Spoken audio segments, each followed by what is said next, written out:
Zee 24 तास एक पाऊल पुढे। वादग्रस्त कार्टून प्रकरणी अटकेत असलेल्या व्यंगचित्रकार असीम त्रिवेदींना 24 सप्टेंबरपर्यंत न्यायालयीन कोठडी सुनावण्यात आली आहे। त्रिवेदी हे देशद्रोही नसून देशप्रेमी असल्याचे इंडिया अगेन्स्ट करप्शनने म्हटलंय, तर त्रिवेदींच्या अटकेशी सरकारचा संबंध नसल्याचा खुलासा गृहमंत्र्यांनी केलाय।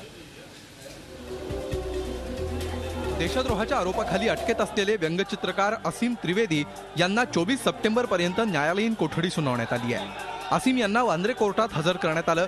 यावेळी त्यांनी जामीन घ्यायला नकार दिला। कोर्ट ने कहा कि कोर्ट ने चूंकि कोर्ट जमानत दे भी नहीं सकता था, इसलिए 24 तारीख तक के लिए कोर्ट ने रिमांड पे भेज दिया है। असीम त्रिवेदींच्या अटकेचा निषेध करत इंडिया अगेन्स्ट करप्शनच्या कार्यकर्त्यांनी वांद्रे पोलीस ठाण्याबाहेर निदर्शनं केली।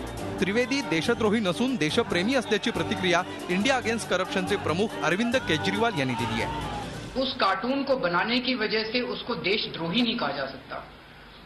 वो देशभक्त है, उसके अंदर दिल धड़कता है, वो भ्रष्टाचार के खिलाफ लड़ रहा था। देशद्रोही तो वो लोग हैं जो संसद के अंदर बैठकर हाथापाई करते हैं।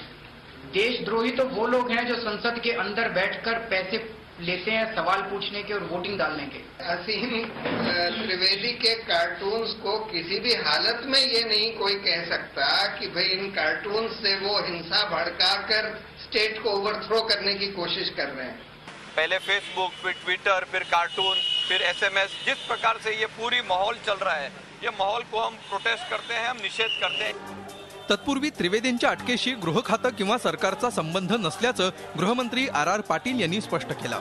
आमच्या सगळ्या वरिष्ठांनी या घटनेची चौकशी केलेली आहे। या घटनेचा तपास पूर्ण झालेला असल्यामुळे जरी पोलीस कस्टडी मिळाली असली तरी सुद्धा आम्ही कस्टडी सरेंडर करण्याच्या सूचना ह्या वरिष्ठ अधिकाऱ्यांनी दिलेल्या आहेत।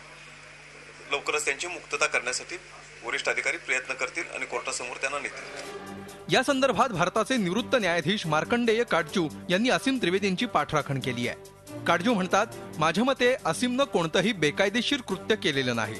मुळात गुन्हा न केलेल्या कार्टुनिस्टला अटक करणं हाच आयपीसी अंतर्गत एक गुन्हा आहे। अशी अटक करणारे पोलीस आदेशाचं पालन करत होतो असं कारण देऊ शकत नाहीत। त्रिवेदींच्या व्यंगचित्रामुळे पुन्हा एकदा अभिव्यक्ती स्वातंत्र्याचा मुद्दा चर्चेत आलाय। आता त्रिवेदींचं कृत्य हा राष्ट्रद्रोह ठरतो की नाही हे कळण्यासाठी न्यायालयाच्या निकालाचीच वाट पाहावी लागणार आहे। झी 24 ताससाठी ब्युरो रिपोर्ट। झी 24 तास एक पाऊल पुढे।